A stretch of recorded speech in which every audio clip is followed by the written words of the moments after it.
Bien, bienvenidos a Conclusión TV. Hoy vamos a analizar el escenario económico. Puntualmente se ha anunciado un principio de acuerdo, un preacuerdo entre la Argentina y el Fondo Monetario Internacional.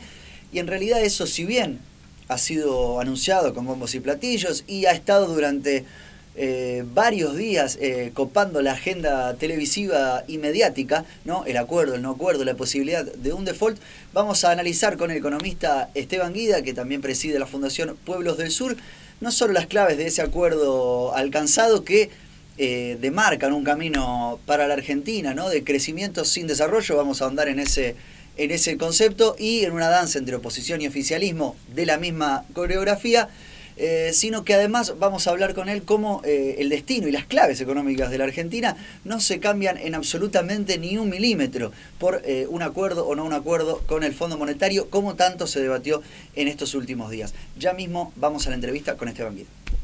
Bueno, Esteban, quería comenzar preguntándote si bien hoy el gobierno hizo un anuncio relativo a un acuerdo o a un preacuerdo con el Fondo Monetario Internacional, más o menos en los términos que se venía hablando: tasa de interés real positiva, fomento de determinadas actividades productivas, sobre todo ligadas a la exportación, y una determinada flexibilidad fiscal, si se quiere, que eso es lo que el gobierno intentó decir que era el núcleo de la negociación. Yo creo que pasaba más por otro lado, si es que hubo una negociación y no estaba ya el acuerdo un poco precocinado. Pero yo te quería preguntar, porque esta semana se ha debatido, parecía que en Argentina el único tema económico, desde hace un tiempo ya, pero sobre todo en estos últimos días, el acuerdo sí o no con el Fondo Monetario.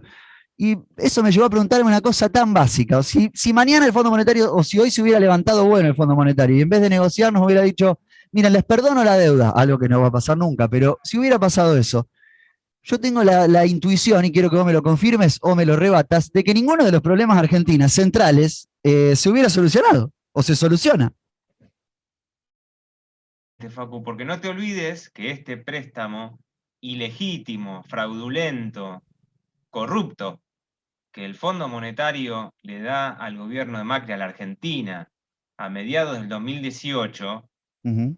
viene después del colapso del modelo económico, cuando los propios fondos de inversión, amigos y financiadores del gobierno de Macri, abandonaron el país y dejaron en default la Argentina. Quiere decir que la Argentina accede al préstamo en default, una situación de extrema debilidad financiera de un modelo económico que agudizó los problemas que venía trayendo, con lo cual, para ser concreto con tu pregunta, el acuerdo que está firmando o mandando al Congreso el Poder Ejecutivo, solamente lo que hace es obtener un préstamo para pagar en los mismos términos los servicios de la deuda, capital e intereses, del préstamo que el fondo le dio a Macri a mediados del 2018. O sea que si cortáramos la historia de la Argentina con el Fondo Monetario Internacional desde el 18 a la firma de este acuerdo, no pasaría nada, porque todo lo otro sigue igual: la deuda privada, la deuda externa con otros organismos, la pobreza, la desocupación, la insolvencia fiscal, etcétera, etcétera. Con lo cual, es tal cual como vos decís, no se soluciona ningún problema, y peor aún, no es solo eso, que con este acuerdo ahora sí nos comprometemos por 2 años y medio a revisiones trimestrales en las cuales, si vos no cumplís con las pautas establecidas, con el cronograma fiscal, monetario e impositivo establecido, el Fondo Monetario tiene todo el derecho del mundo de decirte, bueno, listo, no te presto más, y por lo tanto entras en default. Quiere decir que cada 3 meses o durante trimestres vamos a estar con la vela delante del fondo pidiendo y rogando que nos aprueben las auditorías para no caer en default, como ocurrió durante el gobierno de la Rúa, nada más que en ese caso no llegamos ni siquiera a la primera revisión trimestral. Exacto, justamente, digamos, a medida que ibas dando tu respuesta, se me vino ese ejemplo a la cabeza. Porque si yo mal no recuerdo, en realidad no era tan grande, pero después lo revisé. Cuando fue digamos, la explosión del gobierno de la Rúa, fue justamente por una negación del fondo, que ni siquiera era por un monto superlativo, eran unos 3.000, 4.000, 5.000 millones de dólares, me parece, y dijo, no, Sí, bueno, no eran cumpliste, mil ¡pum! doscientos y pico de millones de dólares. Era un vencimiento al cual no se le prestó el dinero para pagarlo, ¿no? Era un asiento contable que no se hizo y la Argentina entró técnicamente en default, que es exactamente lo mismo, porque acá no va a haber movimiento de dinero. El préstamo que le dio en su momento el Fondo de la Argentina ya se fugó, lo fugaron quienes pudieron, por supuesto, los que tuvieron recursos para acceder al mercado cambiario y hacerse de los dólares, pero a nosotros nos queda la deuda, porque no te olvides que si bien el préstamo viene a pagar el stand-by con Macri, después nosotros tenemos que pagar los 44.500 millones de dólares. Lo tenemos en un plazo mayor, supongo que es por 10 años, porque los programas de facilidad extendida son a 10 años, pero la Argentina lo va a tener que pagar. No es que entonces se cancela y listo. Esta parte no la dijo el ministro, y tampoco dijo el ministro cómo la Argentina va a generar esos excedentes económicos en divisas cuando tenemos un serio problema externo que acarreamos por el modelo económico que tenemos, ¿no? Tal cual, y esa insolvencia externa de la cuenta cambiaria es lo que hizo en última instancia, si bien era un modelo, y lo hablamos en ese momento, insustentable, el de Macri, técnicamente hablando, me parece que se terminó desbancando primero por el lado de la cuenta externa, cuando le dicen, bueno, no te prestamos más, y ahí, bueno, viene el Fondo Monetario justamente como para asegurar que cobren los que tenían que cobrar, como bien dijiste vos recién. Entonces no me explico tampoco cómo, si bien el gobierno habla de exportaciones récord y de un crecimiento que, bueno, es un rebote de lo que se había caído, este año también hubo eventualidades en términos de ingresos de dólares que hacen que se termine con la cuenta cambiaria como se termina, con el superávit comercial, quiero decir. No veo cómo vamos a ir engrosando, cómo se va a ir engrosando esa balanza comercial, no solo para pagar, porque a esto iba antes también. Argentina, conviene no tener déficit fiscal para la Argentina, no para el FMI. Conviene tener una balanza comercial saludable para la Argentina y no para el FMI. Tal cual. Te agrego un concepto, sobre todo para la audiencia, para que tengamos presente, que en el vínculo con el resto del mundo, la Argentina no solo se relaciona en términos de bienes, o sea, no solo está la balanza comercial, que es las importaciones y las exportaciones de bienes.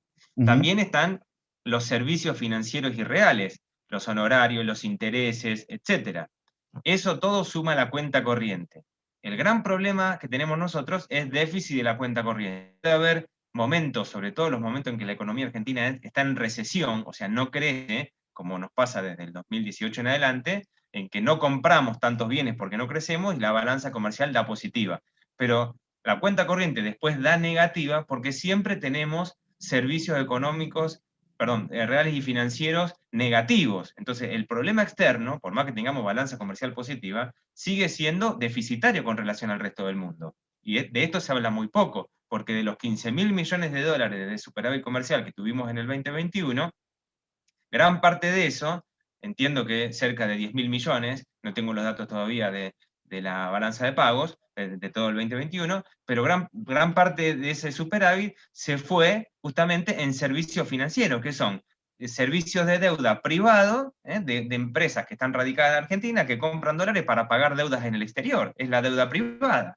Entonces, si no miramos completo el problema, nos podemos quedar con que el agro nos está salvando, cuando en realidad, por más que tengamos precios internacionales positivos, gracias a Dios que es así, tenemos un problema externo todavía deficitario. Y que no se plantee esta discusión, para los que estamos viendo este problema desde hace años, es una especie de tomada de pelo. Entiendo que la ciudadanía en general puede no estar mirando esto, pero todos los economistas y muchos periodistas lo están mirando. Entonces, que se presente esto como una solución o como una situación beneficiosa en sí misma, sin hablar de un programa económico que nos permita generar los recursos necesarios para todo lo otro que hace falta, y es poca cosa.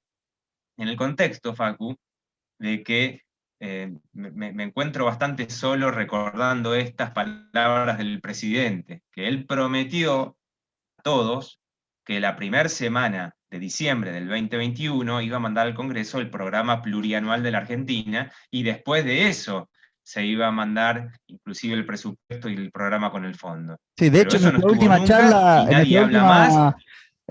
la última vez que charlamos, de hecho, estábamos a la espera de ese plan, porque eran en esos días que tenía que llegar, porque él lo había anunciado para los primeros días de diciembre, y bueno, aquí estamos, sin el plan. Y fíjate que no es un tema menor. ¿Por qué?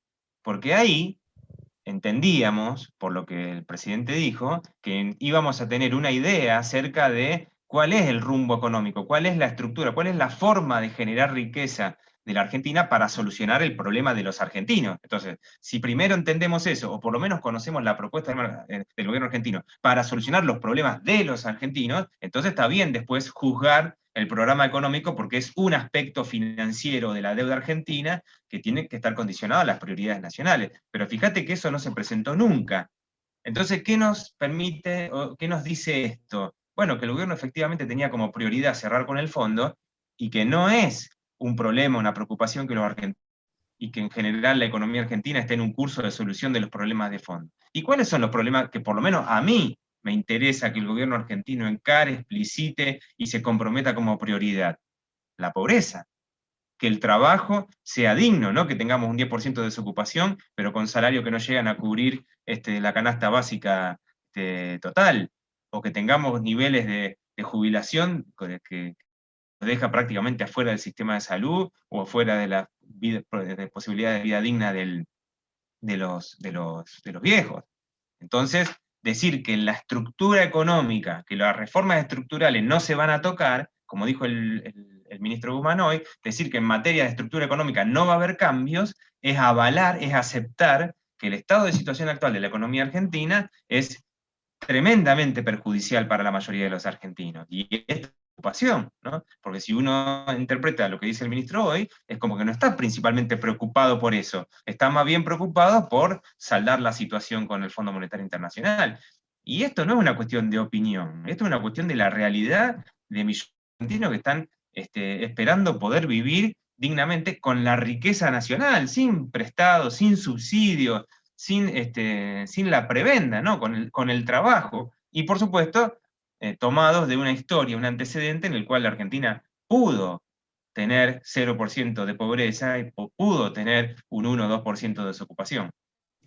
Bien, y pensando en eso, para los próximos años, ¿no? A ver, el gobierno no ha trazado un plan, evidentemente ya no lo va a trazar, me parece que ya no lo tenemos que esperar. Como vos decís, no está entre sus preocupaciones ordenar una estructura o cambiar la actual estructura, que me parece no dista tanto de la que venía con Macri y la que viene ya hace algunos años, digamos, en cuanto a la matriz económica. Entonces, para el futuro, para este año que se viene y para el año que viene también, la Argentina se puede esperar más de lo mismo, digamos, una inflación que vamos viendo cómo hacemos algún programa de precios, pero va a ser del 2-3% mensual, en el mejor de los casos. Tensiones cambiarias con un control de cambios también que es fuerte porque no hay reservas. El Banco Central va a seguir también con esta complejidad en reservas. El mercado interno va a estar deprimido. Vi ayer esta semana cifras del consumo masivo en supermercados y demás, y solo varió entre 2020 y 2021 a fines de año un 0,4%, es decir, no, es un consumo que está también estancado. Hay que esperar, digamos, una economía también de sangre, sudor y lágrimas para lo que viene. Totalmente, además coincido con vos en que el gobierno ya jugó sus cartas, porque no se puede salir del acuerdo. Cualquier cosa que plantee que pueda modificar esas pautas establecidas es como que se está autoeliminando con un default, ¿no? Siendo que ya se comprometió a no caer en eso. Y en materia económica, una altísima incertidumbre.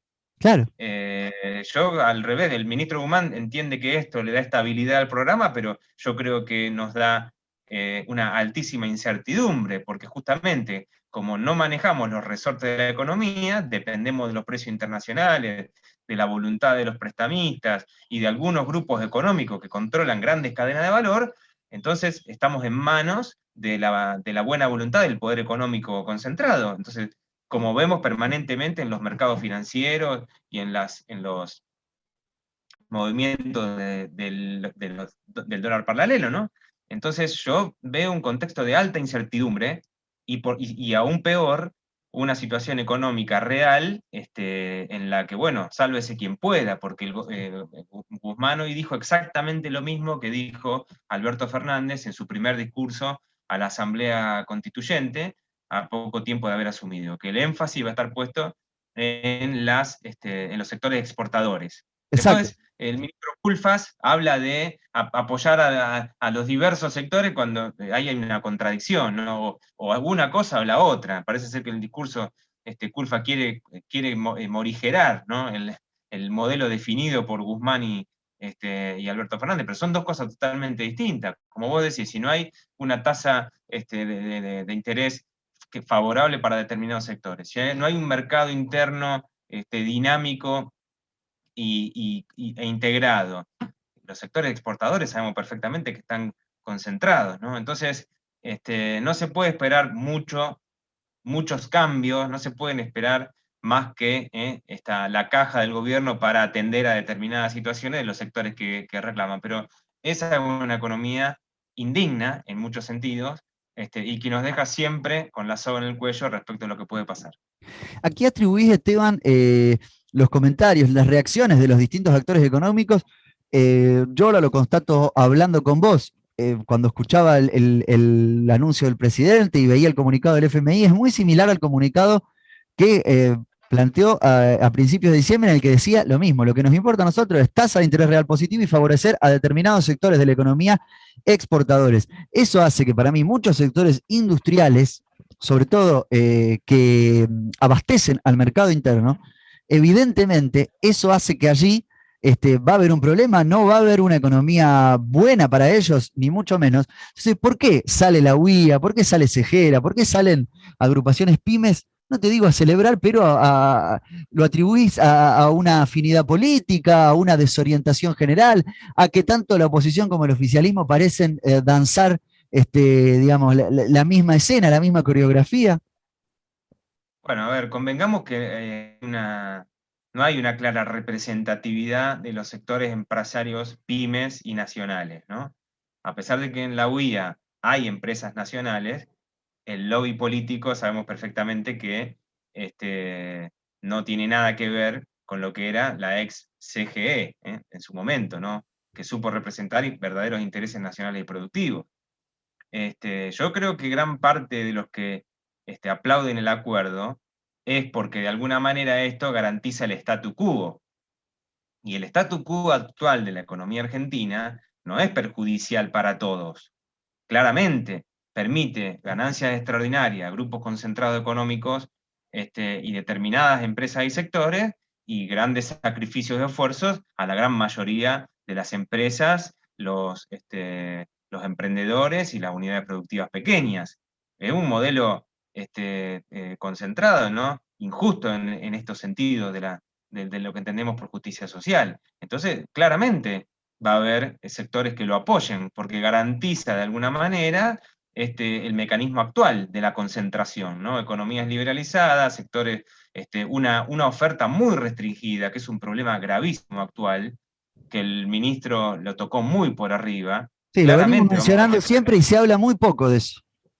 Claramente vamos a tener tensiones de precio. Está bien la explicación que hace de la inflación, pero no está diciendo, en el fondo, si no tenemos una oferta, si no incrementamos la oferta nacional de productos básicos, que incluso muchos de ellos no son transables, y obviamente que vamos a tener inflación, y no solamente por la emisión monetaria. Entonces, no se están tocando los problemas de fondo. Fíjate vos que si aumentamos la producción, tenemos un programa consistente de sustitución de importaciones, generamos trabajo. Bueno, hay un círculo virtuoso, que por supuesto es complicado, pero que presenta una alternativa frente al programa económico actual. Eso no está en discusión. Están los títulos, los deseos, pero cuando uno baja el programa es otra cosa. Y ahí está la gran preocupación, porque después esto se traduce en indicadores que no son favorables dentro de lo que es el programa acordado con el fondo. Bien, bien, queda clarísimo. Quiero aclarar, porque no lo dije antes cuando hice la pregunta, cuando me refería a los industriales, a las pymes, incluso también a representación de trabajadores, como puede ser la CGT, que también se ha manifestado a favor del acuerdo alcanzado en términos de estabilidad, de brindar certidumbre, como lo decís, cuando quizá en general, en realidad, lo que prefigura es un escenario de incertidumbre y una realidad complicada para los ingresos fijos y para los mercados internistas, hablando de las industrias. Me refiero a un acuerdo como el que se llegó, no a alcanzar un acuerdo o no alcanzar un acuerdo. Tal cual. Y sí, y además pensando, no sí, está la discusión, o sea, no está la discusión no de economistas en los medios, que eso no es discusión, no es diálogo, sino me refiero hacia adentro de las organizaciones que hacen a la vida productiva y económica del país, ¿no? Los trabajadores, los empresarios, la ciencia, la academia, respecto al modelo económico. No está en discusión eso. Entonces, los diálogos, los debates que se arman son muy mediocres, ¿no? En términos de, si criticás el acuerdo es porque estás a favor de Macri.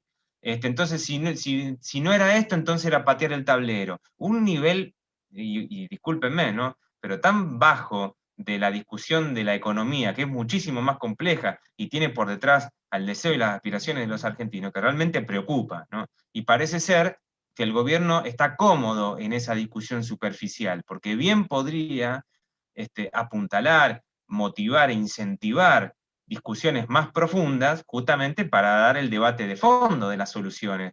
Pero parece ser que de cara a lo que tiene que cerrar con el fondo, bueno, es mejor mantener el statu quo. Digo esto como una especulación respecto a la falta de comunicación del gobierno respecto a las cosas que realmente importan. Y después cuando ministros hacia abajo, digamos, ¿no?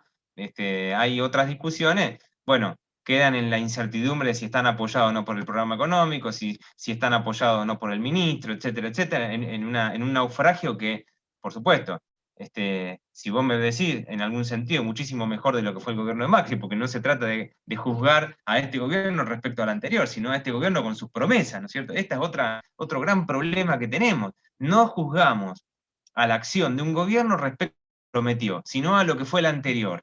Y no entiendo por qué tiene que ser así. Yo me niego rotundamente a hacer un juicio de este gobierno respecto al anterior. Es muy senil eso.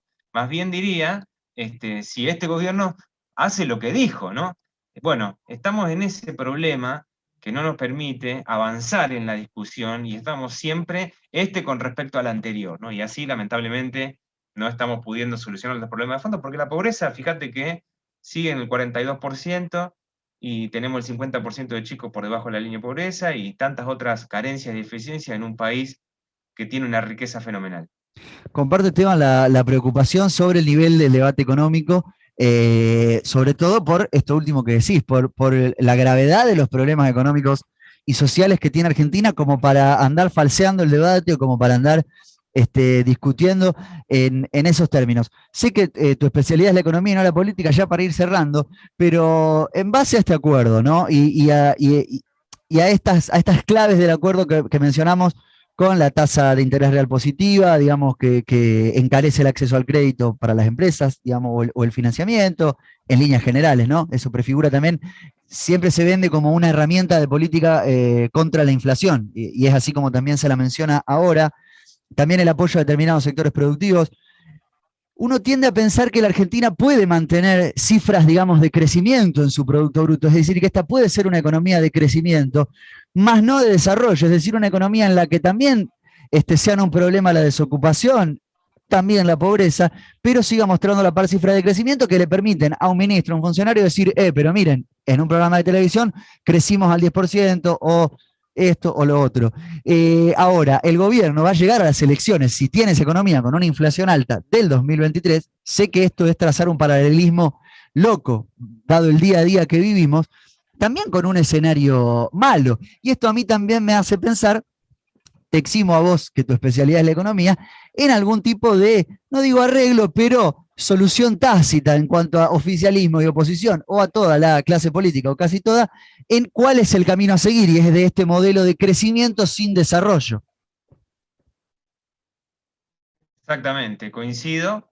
También es una opinión, ¿no? No tengo mucho elemento, aunque sí pruebas, de que no hay una voluntad política de oficialismo y oposición de cambiar fundamentalmente las reglas de juego de una economía injusta. Si no, lo veríamos. Y no considero como una excusa la pandemia, como muchos dicen, bueno, pero tuvimos una pandemia, porque claramente hoy el ministro Mansur dijo dos cosas. Primero, entre otras, ¿no? Que durante estos 2 años el gobierno llevó adelante todas las medidas que procuró y que quiso en términos de su idea económica. Y segundo, que el objetivo es el crecimiento, como vos muy bien decís. Y todos los funcionarios que están ahí sentados, mucho más un jefe de gabinete y ministro de Economía, saben perfectamente que crecer no es lo mismo que desarrollarse.